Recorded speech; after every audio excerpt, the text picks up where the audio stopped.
Grand Rising Soul Fam. Today I am coming on. I'm still celebrating 40 days of Venus retrograde with exploring Gene Keys tools and resources to deepen our contemplation every day. And today I'm contemplating Gene Key 62. This is the shadow of intellect, the gift of precision, and the city or the divine expression of impeccability. Loving all the dragonflies, the lotus flower, that third eye with that branch growing, creating this new story, this new Akashic library. This morning I got the beautiful bliss. Well, we're actually navigating Gene Key 17 right now, which is the divine expression of omniscience. I got to go into this deep breathwork practice this morning, and the impeccability of being in this breathwork practice and then falling into a group silence. Ooh, it was so impeccable. This was the most nourishing silence of omniscience that I am just flying high this morning. So this one starts off with a Richard Rudd quote that says, "Intelligence is of the heart, whereas intellect is of the mind." So let's check out the wisdom story. Maybe it resonates, maybe it doesn't. I was a vibrant child, always doing cartwheels and dancing with the wind. But in school, I was taught to sit still, learn the facts, and prove my intellect by doing well on tests and writing convincing essays. I was smart, but my brain quickly filled up with facts.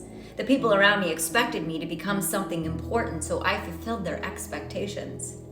I went through medical school, where I learned about the human body and just about every symptom, illness, and medication. Before long, I was working long hours in a busy, prestigious hospital. When with patients, I looked for problems, took meticulous notes, and ran their symptoms through my perfectly internalized list of pathologies. I rarely sat down to look them in the eyes, hear their stories, or acknowledge their wisdom. I talked pedantically to patients who mentioned alternative healing modalities or the power of prayer.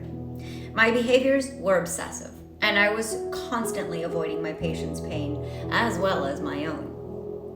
It wasn't until an unusual patient entered my life that everything changed. Despite her own illness and suffering, she managed to see right past the stress I felt and straight into the loneliness. In the middle of an appointment, she asked me how I was doing. Was I happy? Was there anything she could do for me? For some reason, I opened up to her and I shared about my life. The constant migraines, the feeling like I was drowning in a sea of details and responsibilities. At the end of our talk, she held my hands and calmly suggested I go to a yoga class. There was a teacher she wanted me to experience, and for some reason, I listened.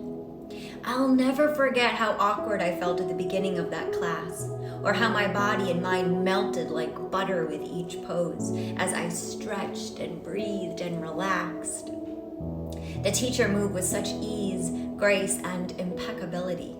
Instead of speaking, she gently placed her hand on the small of my back, and tears began to flow. How I'd missed that cartwheeling girl who knew nothing about the human body other than how to be in it and enjoy it. Now I integrate yoga, movement, and meditation into everything that I do. Even in the busiest places, my mind remains delightfully still. I listen more than speak when with patients, and I'm astounded by how much their own bodies know exactly what they need.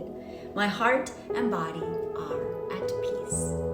My gift to you. I want you to know the difference between the intellect and true intelligence.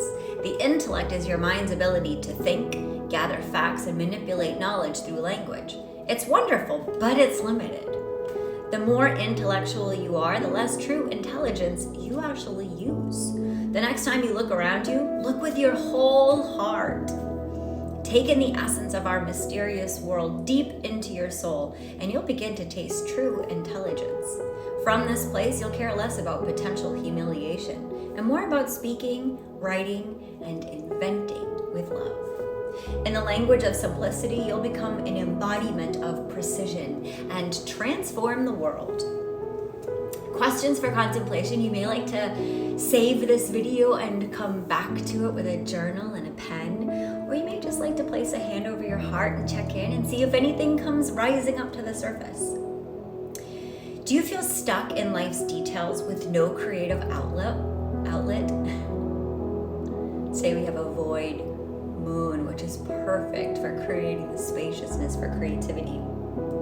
Is it hard to switch off your mind? Is it always going? This is what's so beautiful about meditation. It's not the act of not thinking. It's the act of being with your thoughts to actually get to the root of what's actually on my mind. What am I thinking? Let me notice them like little clouds passing through the sky and give them space to be felt. Because so often we try to intellectualize our feelings where we just need to freaking feel them for 90 seconds and to let them move through us. So that's why intellect is the shadow here, because we could spend forever thinking about our feelings and not any time dropping into the feeling and actually feeling it. So maybe enough pathologizing sometimes, just freaking feel the thing. Does your mind often pick apart the flaws in people's thinking? An invitation to go on a heart walk. Instead of looking out at the world and noticing the facts, see if you can impeccably feel the spirit. Listen to the trees. Feel into the people. Notice how this experience impacts the way you feel and communicate. Be open to surprise as you reconnect with your true intelligence. And I love that this is the story because it's so resonant to what I just shared. Being in this virtual Zoom group doing meditation where we practice the breath work, and then we got into a place of stillness and silence, and that the precision of that calculated silence after that service, that work that we did with our breath, just created the spaciousness for us to hear the omniscience of true intelligence. And this is the beautiful thing that happens when we have humans in spaces creating silence. Because white noise with technology is not silence.